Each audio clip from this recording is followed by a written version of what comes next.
Good afternoon.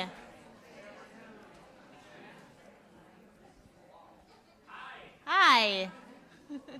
I hope you all had a good morning and lunch. Yes? You ready for some fun? You all have your kazoo? I think there'll be enough that work that will be okay. And then right after this, we're going to do a fun Jack and Amy thing, and then we're going to do a fun trivia thing. So we'd like you all to sit with your sites at some point during that time, okay? But without further ado, I'd like to introduce our keynote for the afternoon, Andrew, and I'm going to let him tell you where he's from and what he does. So, thank you. Awesome. Thank you, guys. So, first off, I don't love handheld mics, so if I end up like this ever, somebody raise their hand and tell me to come back to it. But I want to start, actually, I wasn't going to, but I want to start with these little plastic things that you guys got, because I didn't anticipate this, but it was a little bit of a social experiment watching you all get these. I saw a lot of curiosity. I saw a lot of questioning. I saw some joy, which may not be most people's feelings, usually after lunch, coming to an hour and a 15-minute presentation from some dude that you've never met before. So, first off, we're just going to do a little lesson with these. We're actually not going to use it until the very end, but I saw a lot of people who are very frustrated with their not working kazoo. So a quick kazoo lesson. If you blow into it, just blow air, this is what will happen. Nothing. It doesn't do anything. This thing has no music-making capability in itself. There's just a piece of paper in there that vibrates. So you've got to vibrate it with your own vocal cords. So you've got to make a noise like this.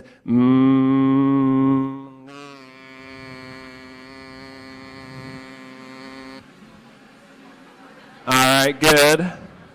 If yours still doesn't work, it's possible we have some faulty ones. These are the cheapest that could be found on Amazon. So there are more back there, and we can get one for you later. But I just wanted to start there. I'm also going to start us moving a little bit to the beginning, because I can almost guarantee I'm probably the most excited person to be in this room right now. And I know what it's like to come to these presentations, especially after lunch, and to think about the whole afternoon before you, and be a little less than enthused, even if you're excited about the summer and all that stuff. It can just get long, and I get that. So I'm going to do the only thing that you might want to do less, and I'm going to make you dance. So everybody get up on your feet.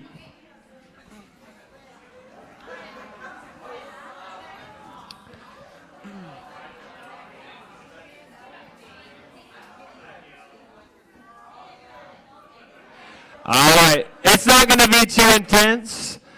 I'm not going to show you out if you're participating poorly, but so this is what we're going to do. It's going to be a little choreographed dance to Dave Matthews Band, their song Ants Marching, okay?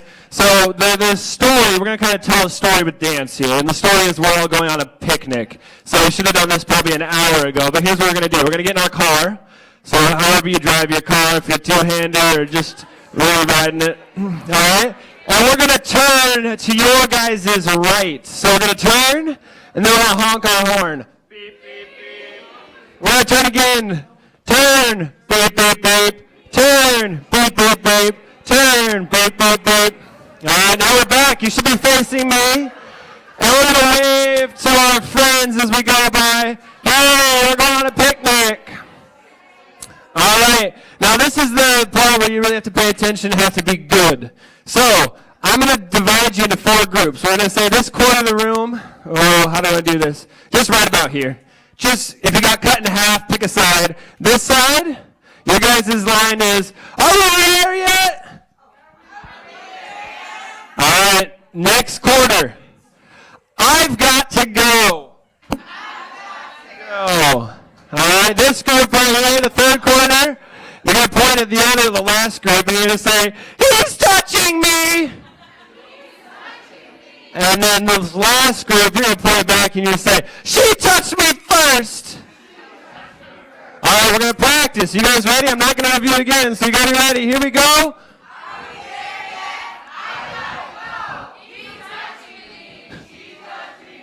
Awesome. You guys work with kids. That's great. So next thing we're going to do is we're gonna get there. So we're going to be like, we're here, but there's ants. So when you get back in the car, we're going to do that whole thing over again. Okay? Eventually we're going to get there. We're going to a different park, and there's no ants. So now we're going to get our picnic blanket out. So you're going to have to do this with a little style, but you're going to go fluff, fluff, fluff, fluff, and then lay it on.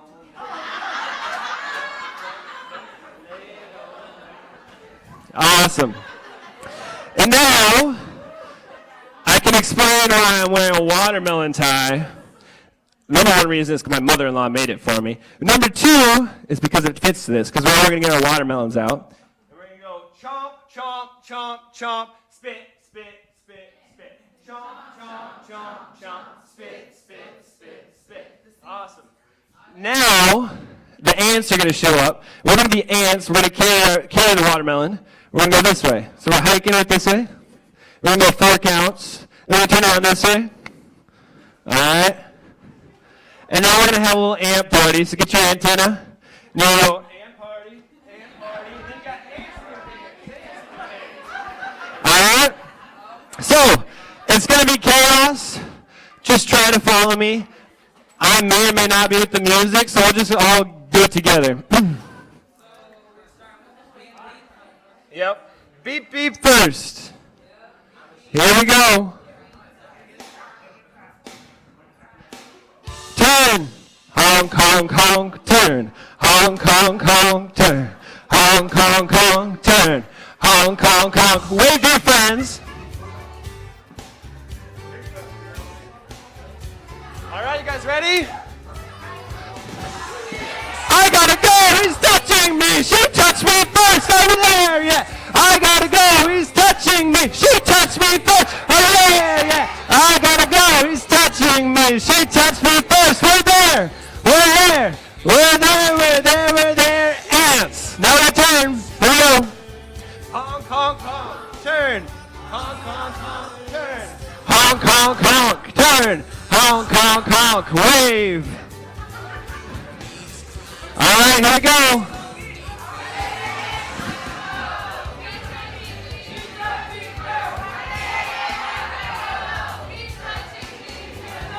Over there, yeah. I gotta go. He's touching me. She touched me first. We're there. We're there. We're there. We're there. We're there. No ants. Go.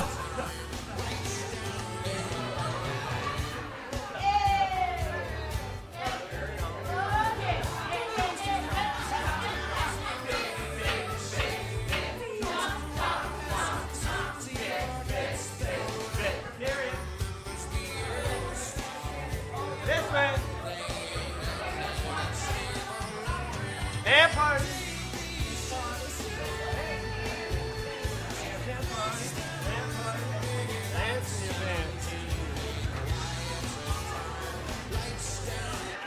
All right, give you guys a hand, stop, round of applause.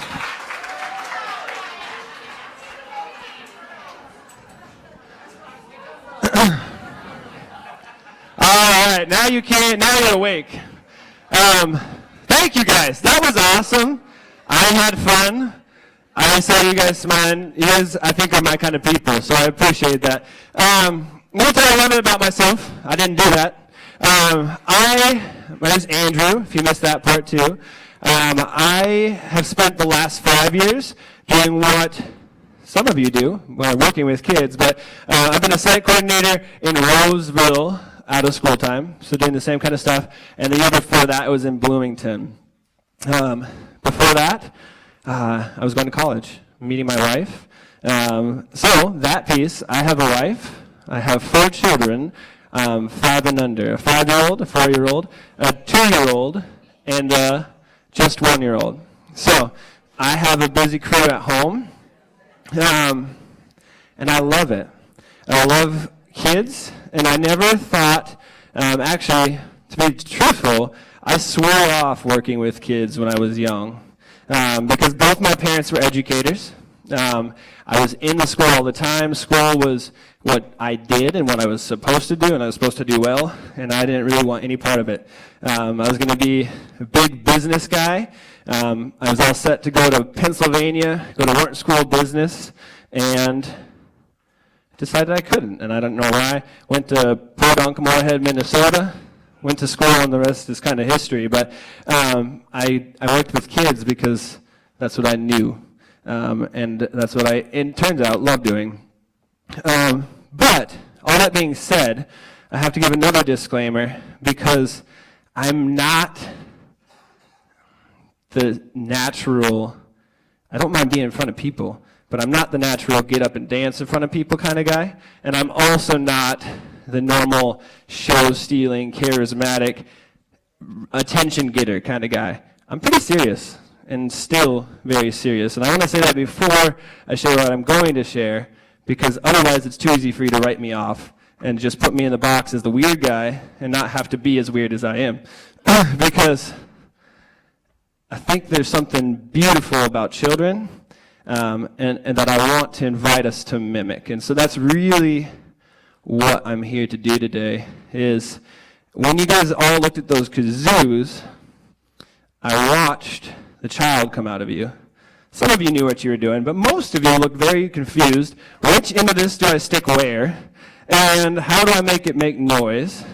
Those are child's questions, and it was something new for many of you, which is also a child's experience. And the title of what I'm going to share with you today is called Up Not Out. I think I gave you a longhand version to help you understand what that meant with growing up without growing out of your childhood, but I just call it Up Not Out.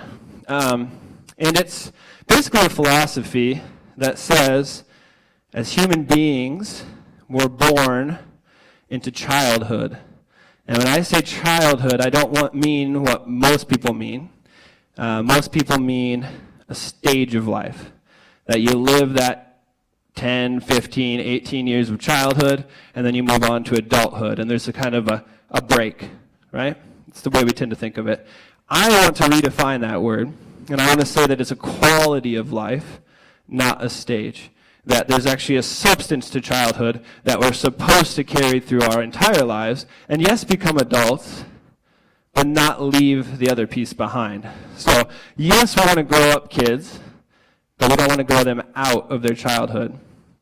And to be honest, I grew out of my childhood. To be honest, I don't know if I've met an adult that hasn't likewise grown out of their childhood.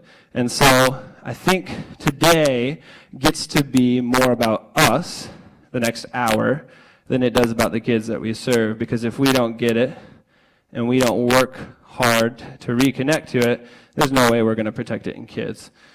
So, with that being said, I hope you can get a little uncomfortable today. You already showed your capacity to do it by getting up and dancing. I did that dance. I'll share this a little bit, give the reason. One, because it's called ants marching. And I've done summer programming before. And I also look out these windows at all the people going by. And it's just true. Things get busy. There's always things that need to be done. And it's very easy to just get in that ants marching mode. And we're just doing things. And our life's just happening. And we're not really sure where it's going. And that's kind of the piece that I want to take a look at today. Another reason I do it is because, one, to wake you up, but two, to talk a little bit, or to prove that I can't make you do anything. And I'm a little suspect. I just quit my job in Roseville, by the way, so I no longer do what you do. I hope to do more of this. But I quit my job to become this, even though I'm not 100% sure I believe in this, because it's very easy to get up in front of people or to listen to people and have another good idea that doesn't really change anything at the end of the day. And so I wrestled with that a lot myself. And I just want to hand that back to you and say, basically, I can't do anything for you. I can talk a little bit, and hopefully there's some decent thoughts. But whatever you grab a hold of, I hope you grab a hold of it hard today. And take it yourself and do something with it. And I also provide that as a little pointer for kids, it's one of my favorite things to tell them is I can't make you do anything. And the reason I tell them that is because it tells them a truth, but it also reminds me I'm not in the business of making this kid do anything. Now, I'm in the business of keeping them safe, and I'm in the business of providing consequences later, but as long as I convince myself that I'm here to make them do something, then I'm going to get into power struggles that aren't worth my time or their time. So, all that being said, I hope you get something today that's worthwhile. So let's start with a story. I'm going to just share a lot of stories today. And I'm going to go back to, it would have been what, 2005, 2006. I was a junior or so in high school. And some friends and I didn't know what to do on a Friday night, maybe a Saturday night, some weekend. And we were teenagers. We were cool. We were rebellious to some degree. And we had discovered, probably 6 months prior, this wonderful thing called a sparkler bomb. And some of you might know what that is, others don't, and I'm glad you don't. Good for you. But basically, you take sparklers, and you tape them together in this magic way, and you stick one out the top like a fuse, and if you light that and run as fast as you can the other way, it does really cool things in about 10 seconds. And so we would play around with these things. I lived in Montana. That's where I'm from. And so we had lots of open space to stick them in big rocks and then watch the rocks disappear. These are big explosions. And usually it was fairly harmless fun.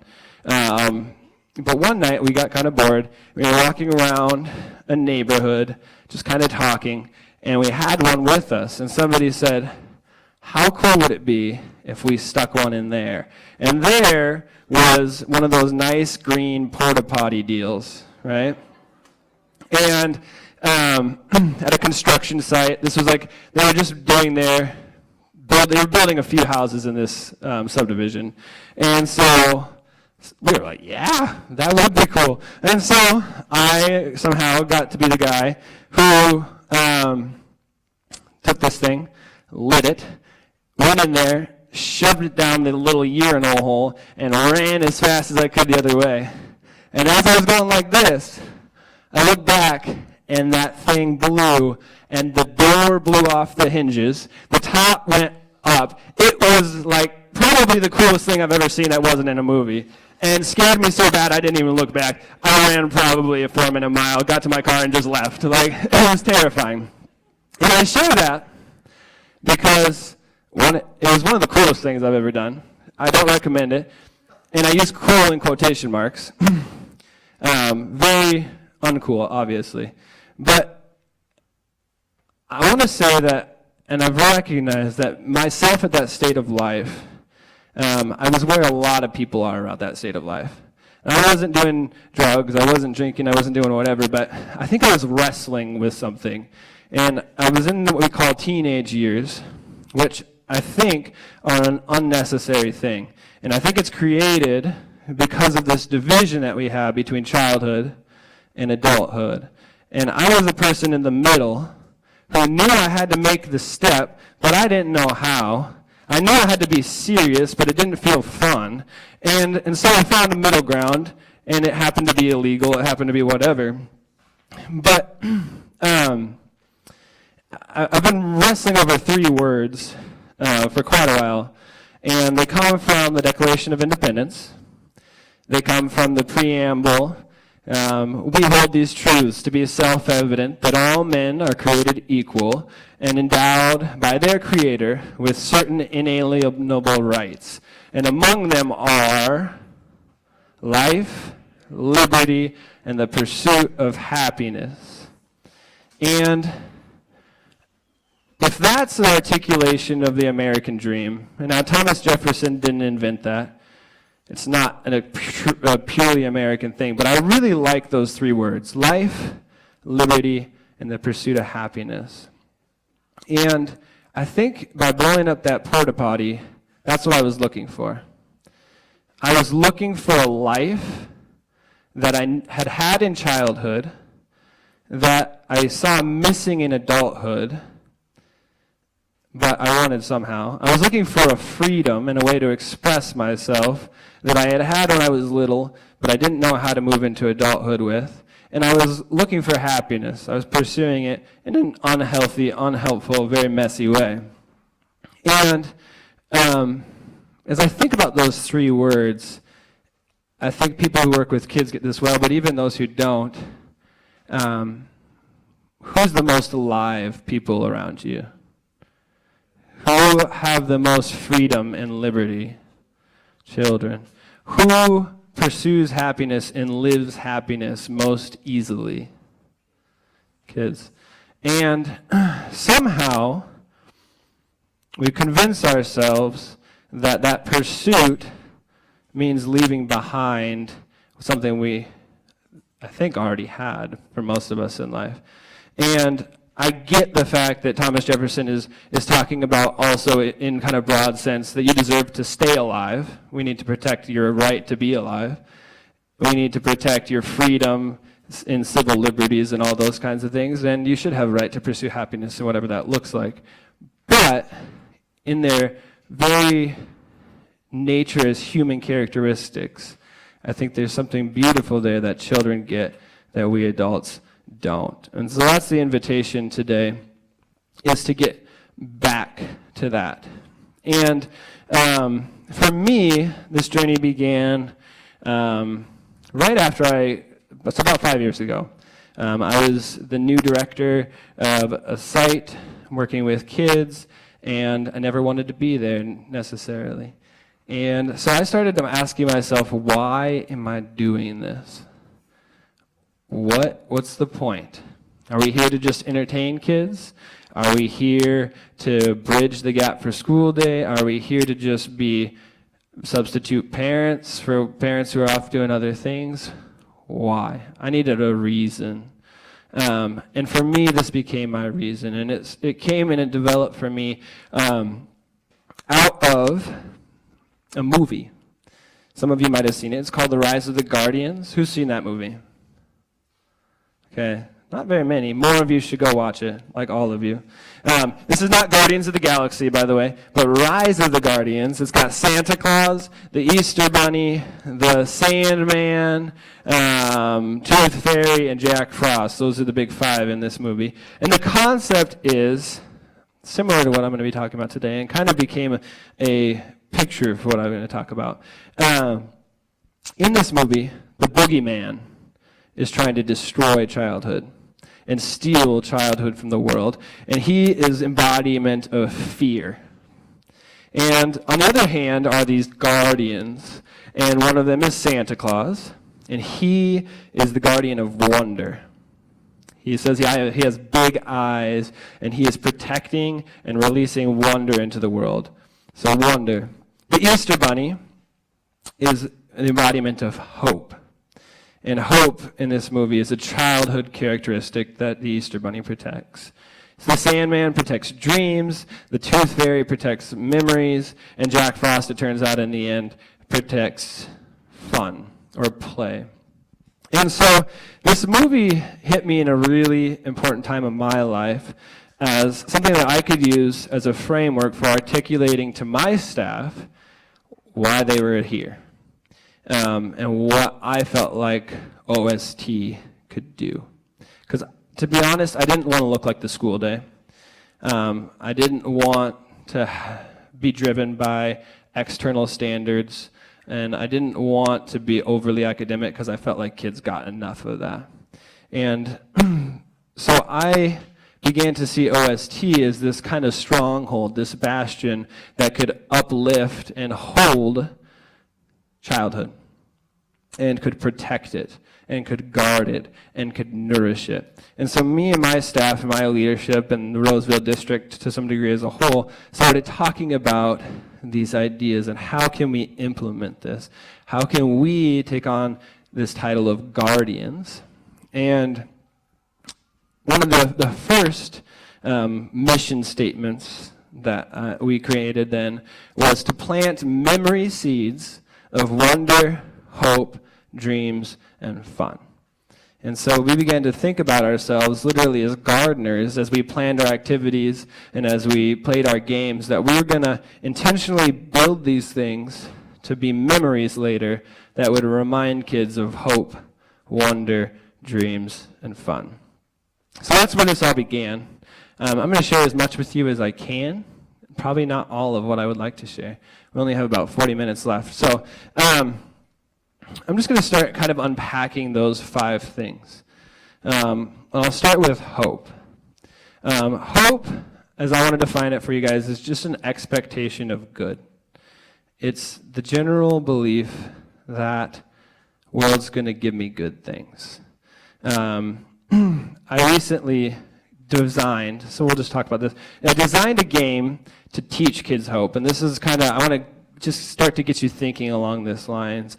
And so what I did is I took not Easter eggs, but plastic eggs, and they were Easter eggs, you get what I'm saying. We didn't call them Easter eggs, just these plastic eggs, and I put, some of them didn't have anything in it.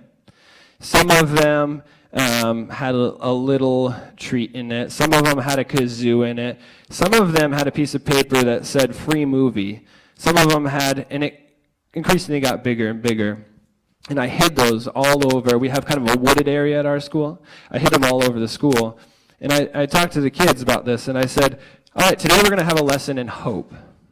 And they've gotten used to some of this language. And I said, because you guys know I want you to keep your hope into adulthood. And I said, the number one thing that adults tell me as an excuse for why they don't have hope is circumstance. And that there's bad things out there, and there's bad things that happen to them, and so they can't believe that there's good, or that good is what they should expect. And so they don't carry that hope. And I said, today, some of you are going to have bad thing happen to you, because I've hidden some empty eggs out there, and some of you are going to find those, and you're going to be very disappointed. And so we went and we did this activity, and they all went out. You can imagine, I have a program during the school year, a little over 150 kids every day, from pre-K up through some 8th graders, many of them special needs and all kinds of things. And so they're all lined up against this wall, so they all get a fair start. And then I count down, and it's just chaos. And everybody's scrambling. Luckily, nobody got hurt, but we didn't have too much pushing. They all found these eggs, and some of them are in tears, because they didn't get this thing. That kid got a movie. And so it created this opportunity we could unpack. And what I shared with them at the end is what I want to share with you as well, is that there were far fewer empty eggs than there were full eggs. And yet, those empty eggs made a much stronger impression on the kids who found them than did the full eggs. And I think that's the way sometimes it is in real life, that we fail to appreciate the good eggs that we're picking up because the bad eggs just hit us so hard. And I see so many adults working with kids who just feel weary because it takes a lot of energy. And so as we go into a summer, I think you guys have 2 days left, right, of setup. Next week, you're hitting the ground running with who knows how many 100 kids coming to your programs. I know it's a lot. And hope is something you're going to have to fight for within yourself. An expectation of good for the kids and for you and for the whole program. Something that leadership's going to have to fight for in staff meetings, and that in moments you guys are going to have to fight for when a kid's telling you you're stupid or whatever that might be. So hope is number one. The next thing I want to talk to you about, well, let me unpack one quick thing. This is important. Hope, a lack of hope comes from a lack mindset. An abundance of hope comes from an abundance mindset. And if you want to get better at hope, and if you want your kids to get better at hope, practice generosity.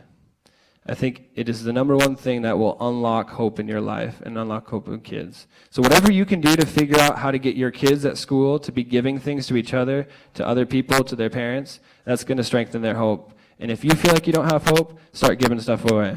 Whether it's your time, whatever it might be, celebrate giving it away. Okay, wonder. Wonder is probably my biggest bankrupt area in all of these things. Play is up there as well. But I generally am a pretty hopeful person. But when I was first a dad, so this is now, my oldest is 5, going on 6, so probably 4 or 5 years ago, I had just moved to the Twin Cities, and I went to Como Zoo for the first time. And we walked in, I think most of you have probably been there, so I'm just going to walk into the primate room, okay? And the primate building, the first thing there, right when you walk in, is the what monkeys? Spider monkeys, right in the middle. She got it. She should get something, but spider monkeys. So the spider monkeys are right there. And my 1-year-old son, he comes up and he just starts staring. And he starts making noise and he starts pointing and he starts just exclaiming at everything. And I did the typical dad thing, you know, I'm kind of back here, just proud. Look at how cool he is. He's watching monkeys. He's so interested and curious. And then he keeps doing it.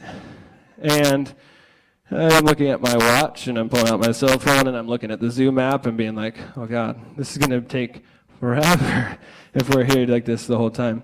And so, fortunately, I'd already started thinking about these things. And in this moment, I knew I had a choice.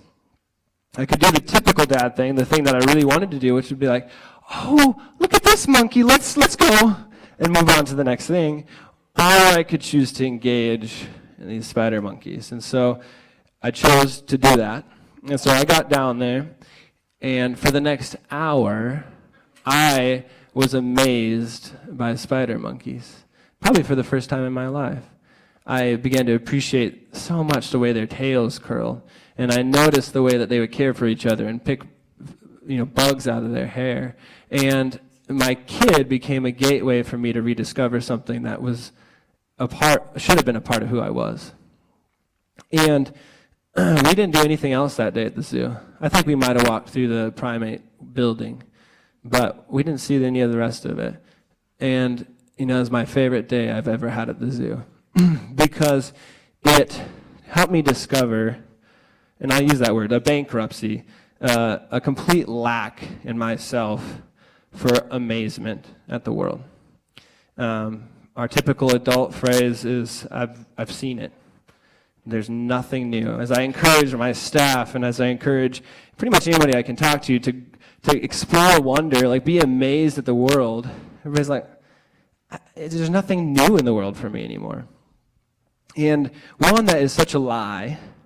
Two, and this is the biggest thing that I used to tell people, so if you want to practice or grow your wonder, grow in gratitude. The more thankful you are, and if you just practice thankfulness, I'm so thankful for these pillars that, I could say they're ugly because they kind of are, but I'm so thankful for these pillars that are holding the roof up on it for us right now. I'm so thankful for a beautiful sunshiny day. I'm so thankful for you guys. I was truly impressed, by the way, that you all went outside to eat. I don't know if you got told to do that, but that was awesome because I think outdoors is great. But practicing gratitude will strengthen your wonder. But that's not the only thing that will strengthen your wonder. I've been thinking a lot lately about doing new things. And I think as people who work with kids, we have an obligation to do new things. I'm going to jump ahead and share a little bit of a story. So your welcoming or hiring committee, they heard me talk at Mensaca, and they told me I had to come here. And the one thing that they said I had to do is I had to tell you guys the squirrel story. And well, more than that, they said I had to do it wearing the squirrel costume, and you can see that didn't happen. And the reason is not because I was unwilling, but I also didn't want to be put in the box as the weird guy any more than I had to be. So, the squirrel story. I got the privilege of working with one of my best friends for the last 4 years. He came in after me, and I hired him as my second in command. And anyway, we've joked our entire time of being there that we were going to release a squirrel in the school. Well, the reason we joked about this is because before I started working with kids in this kind of setting, I was an RA to pay my way through college or do that. So I worked as an RA, and I was on the top floor of my college dorm. I think it had 8 floors, so I was on the 8th floor. And I always had my door open. so I could say hi to the guys as they walked by. And there were these two dudes walked in that I'd never seen before. And they had a big plastic tote they were kind of wrestling with. Like, that is weird. What are they doing here? And I almost got up, and I was like, no, I'm working on my homework. So I keep typing. And about 30 seconds later, a squirrel comes squirreling like crazy into my room, jumps on my bed, just freaking out, scared to death, right? We're on the 8th floor, remember. The only exit's 8 floors down. And so I get up, and this thing takes the door. And there's one other door open down the hall, a whole bunch of guys playing video games, and pretty sure I hear the screams, and I know where the squirrel is. And so we go down there, and we spend the next 45 minutes trying to corral and chase and box the squirrel to get its way down 7 flights of stairs, there's no elevator, out the door, and finally we do. I don't know how the thing didn't have a heart attack, but anyway, funny story, and we kept joking about, wouldn't it be funny? And we joke with the custodians, if you guys ever find a squirrel in here, you know who did it. And didn't really obviously mean it. I like my job. I like animals and don't want to torture them. But we got thinking, what if we just did this ourselves? So I got on Amazon and I looked up squirrel costume. And sure enough, there's this awesome squirrel costume, normally $100, you know how it does that, on sale for $24.99. Bought. And it's not even my money, it's a P card. And so, done. So we got the squirrel costume, and then we're like, okay, how are we going to use this? Like, we could run through the halls. We've done that before. We could do whatever. So we were like, what if you dressed up, I was talking to my friend, I'll dress up as a squirrel, and you dress up as Gandalf or something else we have a costume for, and I'll get in my minivan, we'll take out all the seats, open up the sunroof, and we'll drive onto the playground and throw ice cream sandwiches out of the window, and then just go tearing around. So that's what we did. And after school, 150 kids on the playground, and all of a sudden this van, they didn't know it was coming, jumps the curb and starts driving up on the playground. And they're looking, what in the world is that guy wearing? Wait, that's Andrew. And then all of a sudden, they see the light bulbs click on, and these kids are just going, "Ah!" It's the greatest day of their life. And my friend sticks his head up out of the moonroof and starts throwing ice cream sandwiches. Kids are just going crazy. I get out, it's catch the squirrel, grab his tail, insanity. Super, super fun, and great memory. That was a seed planted that I hope these kids will always remember of. I can go for things. But this year, my friend is still there. I was still there. I planned 3 weeks, so I just finished my job, right? And I love my job. I didn't leave burnt out. I didn't leave because I was done. I just left because I had other things I felt like I needed to do. And so I got 3 weeks. The last 3 weeks, I'm like, we're going to have parties every day. I talk about this all the time. I'm going to, live it up. And so we did. And so I just spent hours brainstorming all the things, the crazy, stuff that I didn't do before that I could do now because I'm leaving. And so, but the squirrel thing came up again. I still had the squirrel costume. And the squirrel it was so much fun the first time. So let's do it again. And I have my bus license in the district, not the big buses, but I drive a little activity bus to take kids on excursions. So this time we'll get the bus. We won't have to crouch over as much. It'll be that much cooler. And then we'll go to all the schools in the district, and we'll just terrorize in a good way, the whole school district. And so we did. And I just sent an email out a couple days before, said, hey, by the way, site coordinators, when's your recess? I'm coming over for a surprise. And so we did it, and go out, and all the other schools, the same reaction as before. Just so excited. Huge smiles, the kind of thing that just, as an adult, it's just yes. I feel so alive, and I see it in you, and I just want to, it's so much fun. I'm so glad that you're smiling right now. Have a popsicle. Kids will come, can this happen? This is so cool. But we're pulling up onto our school's parking lot, right? These are the kids that know us. We've set a precedent of doing weird things. And I drive up on the parking lot, or onto the playground, and about every other kid looks at me and says, you guys did this last year. And part of me wants to be like, psh, we've talked about gratitude, be grateful, this is awesome. And that's my initial reaction. Entitled kids these days, I can't believe it. When I was a kid, that's the reaction. But I realize there's truth to it. Gratitude's important, and we need to cultivate gratitude in kids. Well, there's a definite poverty in our society for gratitude. We have a huge whining capability, but there's a truth and a nugget of goodness in their complaint, and it's that no things, I think, are supposed to be normal. That life isn't supposed to become ants marching. And for a kid, it never becomes ants marching. I have the privilege of going home after this, and I get to watch a 5, a 4, a 2, I forget how old they are even, 5, 4, 2, and 1 year old, and I get to watch them live life now. And there's something that is so good about that, and so good about it as adults, to grab a hold of the potential for new things and to make them happen. Because I share that when we were talking about hope, we're talking about wonder. The destroyer of wonder is practicality. We as adults, we as the people who are going to be managing the children this year, and I hate that word manage, I get it, I don't like it, but I get the necessity of it as well. We've created systems to keep them safe. We've done all these things, and we need to, but it's so easy to get in that mindset. It's just practicality. It's what's the schedule? It's where do we need to be going? What am I going to do to keep you safe? How many of you are there? 1, 2, 3, 4, 5, 6. I don't even know your names anymore. Let's just go. That kind of, and we forget that there's these beautiful little people here who we have an opportunity to be there. And not just in body, but to be there.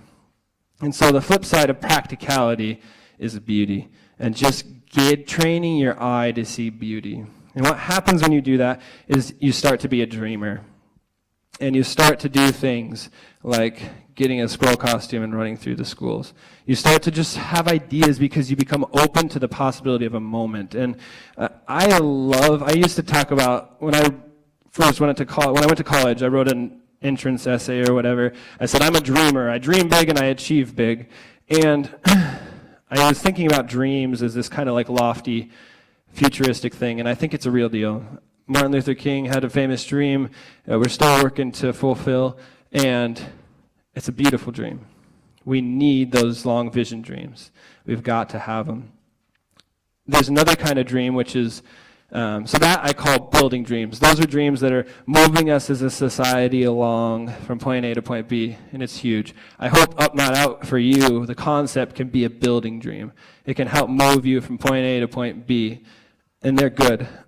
There's another kind of dream that I think is more common, and it's the bucket list kind of dream. I call them dying dreams. And most people, when they arrive at adulthood, they finish crossing off their lists of things to do. Went to college? Check. Got a wife or a husband? Check. Got a family? Check. Cool job? Check. Kind of bored of it? That's okay. Retirement coming? Check. And that's the kind of the pattern of life. And so we start to look forward and dream about these things that we can do. Rather than building something, we start to dream about the things that we can do before I die.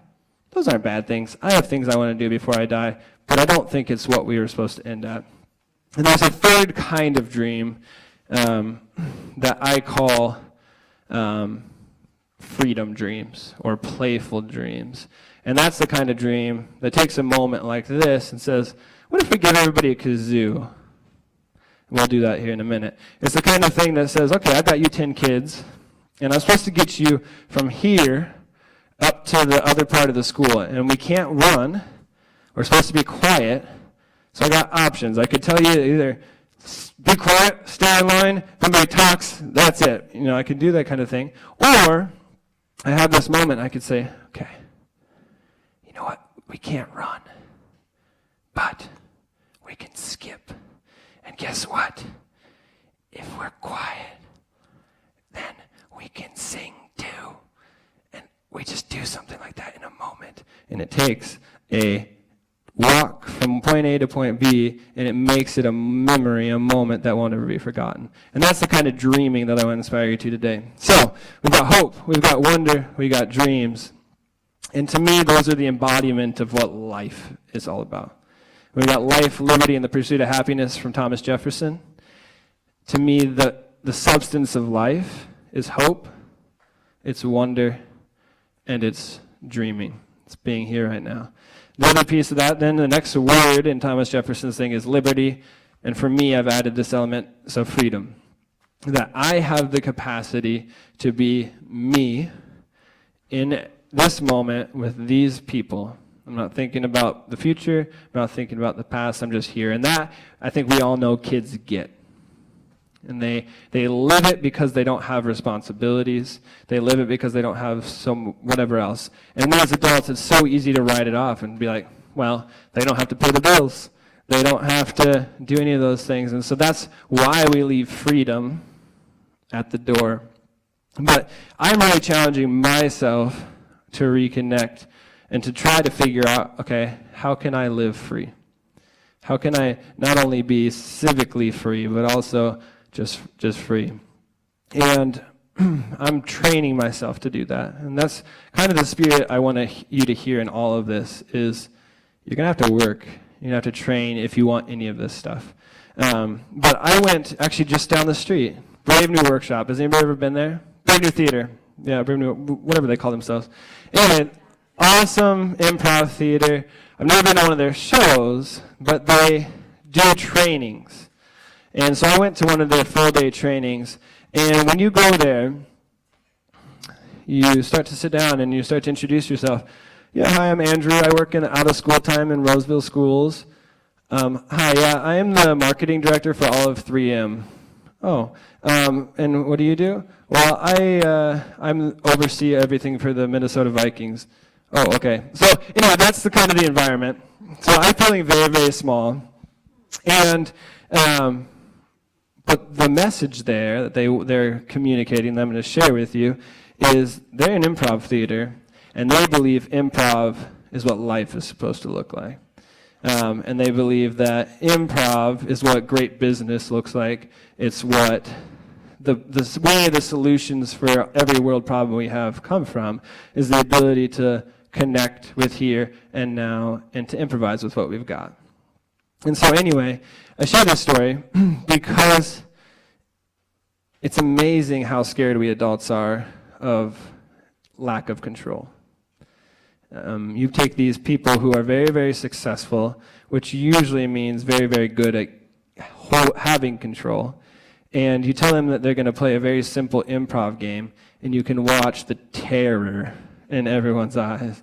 Like the guy who was just moments ago the CEO and director of such and such is now like, well, how do we do this? What if I don't know what to say? Just say the first thing you say. Oh, but I don't know how to do that if I don't have a plan. You know, those kinds of, like, that's what's going on in inner monologue. And I'm doing the same thing. And so we had this great moment where everybody just looks like a fool. And that's part of the reason also that I start with a dance today, is because I want to invite you to be okay being weird. And I want to invite you being okay with risking, because it's not normal for me. And I recently was in my backyard with my 4 kids and a friend, and my kids just kept doing things like they'd go up on something and they'd jump off, and then they'd climb our little tire swing, and after everything they'd say, "Look at me, Dan," who is the friend, and they'd say, "Look at me, Dan," and my friend said, "Why do kids do that? Why do they call attention to themselves? Why do they say, 'Look at me'?" And being the kid expert, I was like, oh, I don't, I tried to come up with an answer, but I didn't really have one. And so I was thinking about that for a while. And, the question in there that he's asking is that okay? Like, is that just arrogance? Is that, pride that they need to learn to quit calling attention to themselves? And I've tended not to trust those kinds of diagnoses. And what I've started to realize is that when I do something, I almost always know what to expect. And I've almost always done it before. Especially when we get into a system, a job that we've worked at for even 6 months, we kind of know what to expect day in and day out. Most of us have routines, most of us have whatever. My kids don't have that. And so everything that they do is a new adventure. And everything that they try is a risk. And we tend to, like those adults in Brave New Workshop who have been CEOs of company and coordinators of after-school time programs and whatever else, we put our titles on and we become experts at this. And we box our life off from everything else. And kids aren't experts at anything. And so everything that they do is risky. It's adventure. And so because of that, they can't define success the same way we do. We tend to define success through comparison. We look around and we say, well, I'm better than that guy, or I've got the higher title, or I'm just terrible because I got the lowest title. That's how we adults tend to do success. But for a child, success can't be that because they're always the worst, right? They're learning how to do things. And so for them, success is trying. Success is that final feeling of accomplishment. Success is, yes, I finally made it up on top of this swing by myself. Look at me! And as adults, we forget what that feels like. And I love runners. I am a runner, but I don't attribute myself as a runner. I saw somebody here with a 13.1 water bottle texting right there. She's looking behind herself now. Is that you? Oh, I'm sorry. Anyway, people have those, 13.1, 26.2. You see those bumper stickers. You see those stickers everywhere. And I feel like that's the adult version of, look at me! I'm so cool! I did it! And the reason that they want to brag that's a lot of work. They didn't just, some of it, I can run naturally, but it takes a lot of work to do that and to do that well. And so it's something that people want to boast in. And, I think there's the other bumper stickers that you'll see that say 0.0. And if you have one of those, good for you. But I just think that's mean, and I think it misses the point. As adults, we so often fail to celebrate people's successes in the name of humility. And I think the 0.0 is so often what we do to kids. They have a victory, a real victory. I went down this slide by myself, and we were like, good job, go do it again.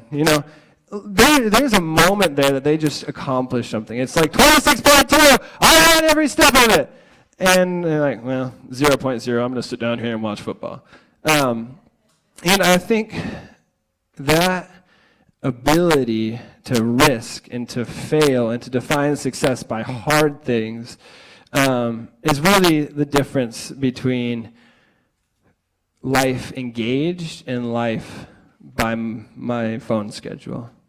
And so I want to just invite you and encourage you as you go into the summer, one, to take those moments to celebrate, but two, to with yourself, covenant to live great days. I really, really think that we owe it to ourselves as human beings to play, and not just in the sense of getting on the playground, but I end with play as my 5 words. And play for me is the embodiment of happiness. Thomas Jefferson says, the pursuit of happiness, you all have the right to pursue happiness. And I believe that if you're playing, you're happy. And if you're happy, you're playing. I really don't think that there's a difference. Now, for me, playing can look like sitting in front of my laptop and writing, and nobody else going anywhere near. I'm not moving. But I'm playing, I'm engaged, I'm loving it. And I feel alive in doing that. I feel happy in doing that. So I'm not trying to put play in a box, but what I'm saying is there, for each of us, is full life here. And I really think we have an opportunity in what the work that we do to prove to kids that they don't have to grow out. And that is really where I want to end our time together today, is to just say, you might be the only person in a student's life who has the opportunity to live the adult life that I needed to see as a teenager blowing up porta potties.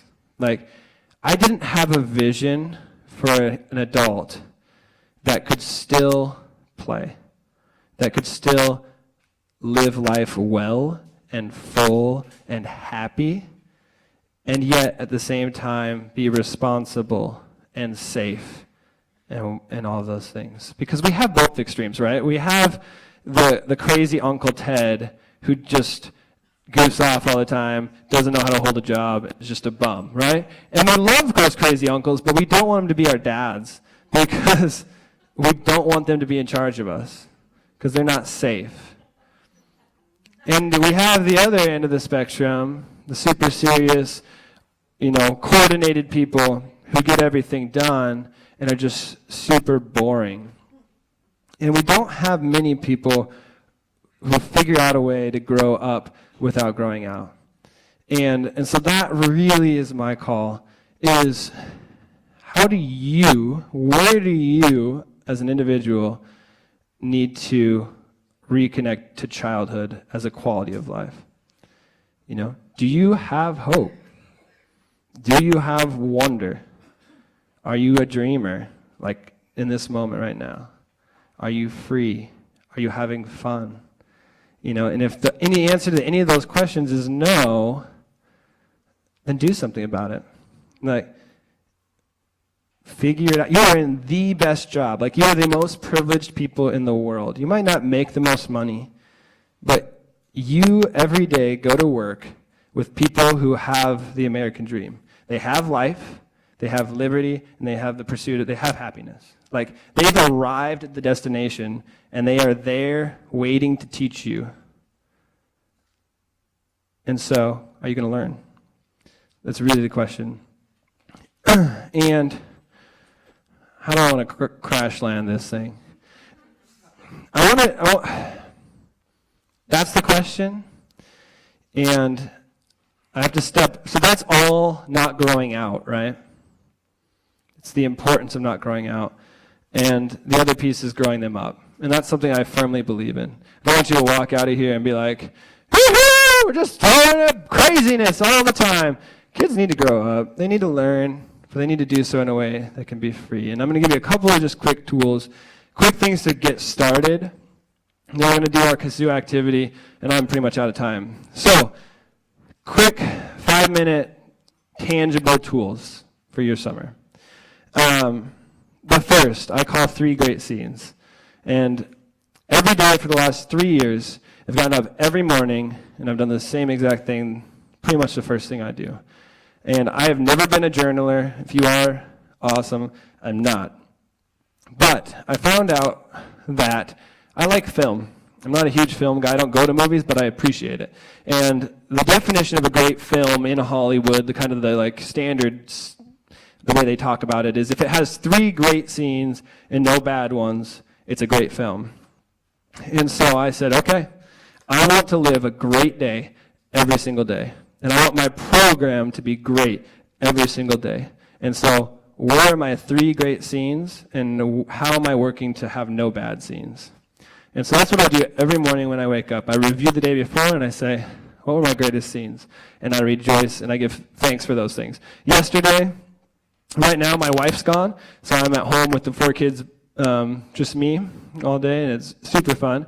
So yesterday, my great scenes, I busted out some water balloons, and we went and just, they're little, so I realized oh man, I'm thinking, you're able to throw this thing way over, just kind of dribbles on the floor. But we had fun, and we had a campfire in my backyard, and we cooked sandwiches. Those are things that I planned ahead of time to do because I want to make great moments with my kids.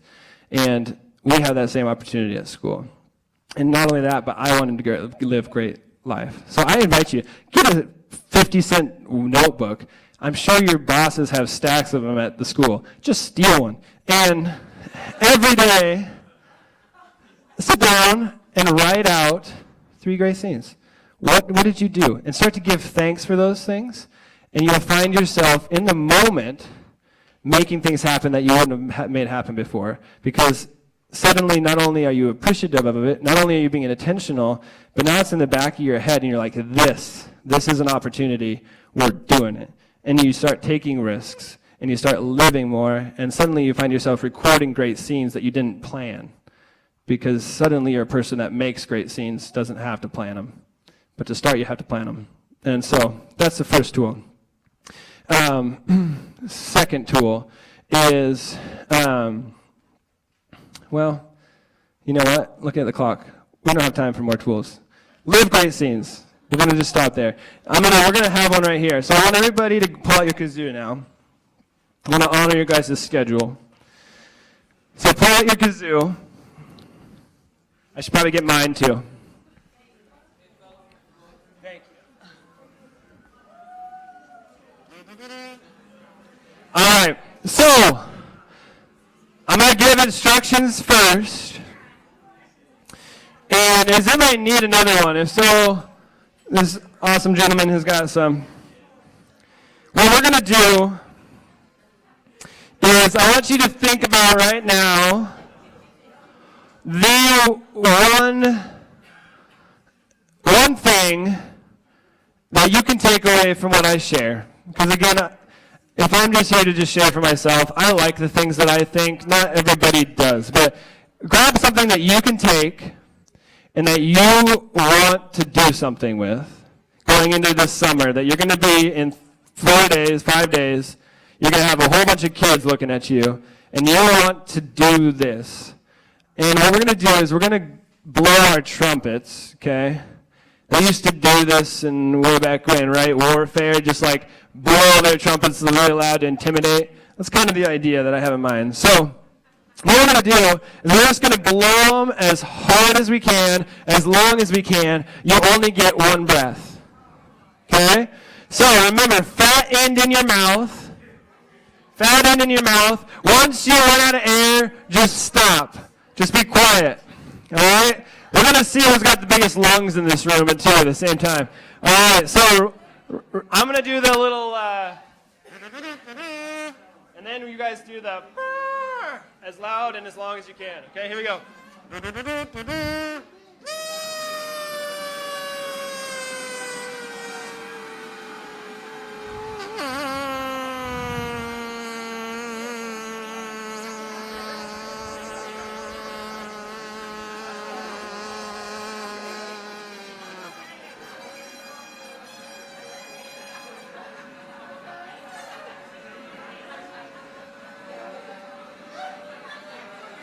Can't tell who's making that noise.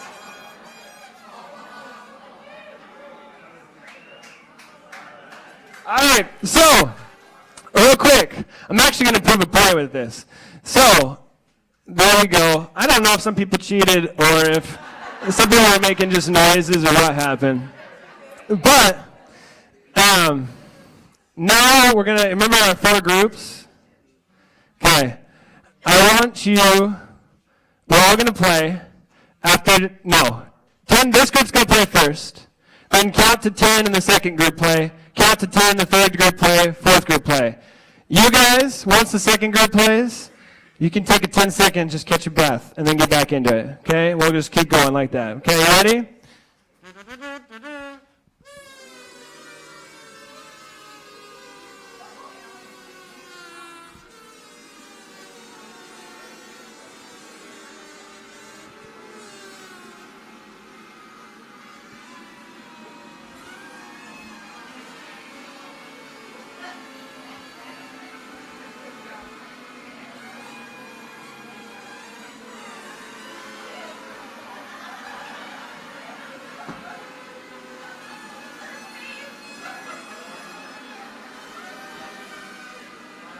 awesome. All right, so medical be an indication of more to come. But the reason I do that last point, and this is part of growing up, okay? We want to model not only childhood, but we also want to model adulthood well.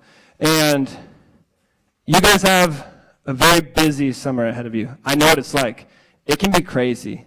I'm not a person who gets stressed hardly at all, but it can be a stressful environment, and I get that. And so when we are all blowing our horns and trying to do it on one breath, it doesn't last very long. People get burned out. You guys probably talk about the summer slide. Do you talk about that? We talk about that in Roseville. Like week 6 or week 7 of summer, everybody's kind of checking out. The reason for that is because we don't cycle breathe very well. We don't take the time to rest when we need to. We don't have each other's backs when we need to. And so I want to encourage you in that as well as teams this summer.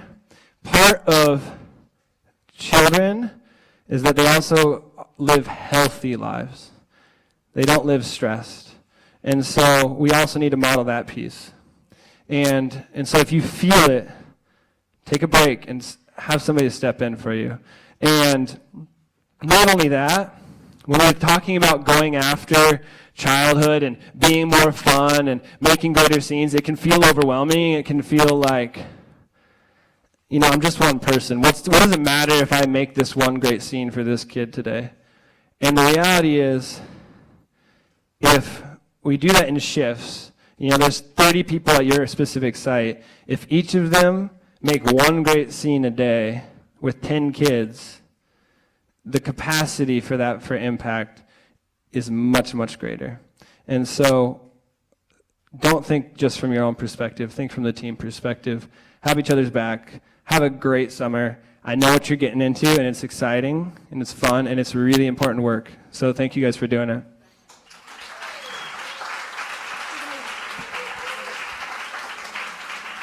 Thank you, Andrew, for being here today.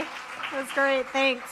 So I know you guys will probably get a little wiggly in your seats, but hang in there just for a little more time. We have a fun game we're going to play. But before that, I'd like to bring Jack. He's our Executive Director of Community Education. I'm excited for him to be here today to share a couple words to get us into the summer.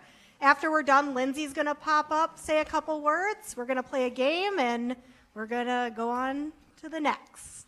Here's Jack. Thank you, Amy. I'm going to keep it short. I picked out 7 or 8 things from Andrew that I thought were kind of cool. I wrote them down along the way, and then I kept saying, do I want to do this one or not? Do I like this one or don't I? But I'm just going to go ahead with the ones I picked. First thing was, look for good eggs. Look for good eggs. They're not all serious. Yeah, some are, maybe. Second one was kind of related to that was strengthen hope through generosity. Good message, great message, Andrew. Third was explore and wonder. We get the chance to do that with our kids. The fourth item that I picked out was gratitude. Show it, because we don't always show it. I thought when you said that, it's so easy. You have to go, my God, we got to remember to do that. And we have to be intentional about showing it. Sometimes you don't show it by going, cool, but it's not enough. Sometimes you really got to show it. 5, for kids, success is trying. I thought that was perfect. Success is trying. We do that in all of our programs with young people across the department. The more serious ones I wanted to end with were number 6 was there's something beautiful in children, and how can we live it? How can we make sure that we live it? The last one, the 7, well, I have 8. The next one that's kind of serious is when we think of the life, the liberty, and the pursuit of happiness, I thought of 2 things. How can we guard it for our kids? How can we guard that for our kids so that they get to do that? And then I think a key message from Andrew was, and how do we ignite it in ourselves? Oh, yeah, we're so serious all the time. We got so many things we got to do, so important. But I mean, how do we ignite it for ourselves? And then the last thing I'd like to kind of have you do with me, and there's 8 words here. Are we ready? Chop, chop, chop, chop. Spit, spit, spit, spit. Chop, chop, chop. Was that chop? Was that the? Oh, I don't even have it right. I don't even have it right. Jeez. All right, let's try that again. Chomp, chomp, chomp, chomp. Spit, spit, spit, spit. Chomp, chomp, chomp, chomp. Spit, spit, spit, spit. Come on up, Lindsay. Thank you, Jack.